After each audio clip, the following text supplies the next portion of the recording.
Da li imaju pravo na drugu šansu u ljubavi svi oni koji, posle čak nekada i dugogodišnje borbe, da spasu ono nešto sveto što se zove brak, ipak ne uspeju u tome? Da li imaju pravo da budu na pravi način voljeni i vole svi oni koji neretko u zadnji čas dobiju snagu da pobegnu iz kandži svojih dželata i spasu živu glavu?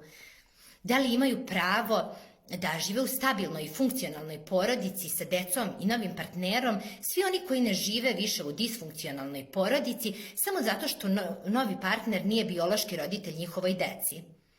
Da, svi imaju pravo, ali da li smo zaista, kao društvo, prevazišli stereotipe vezane za život posle bračne ili vanbračne zajednice ili smo ostali zaglavljeni u prošlim vremenima i prećutno osuđujemo tuđe pravo da spoznaju pravu ljubav samo zato što je to nakon neuspelog zajedničkog života?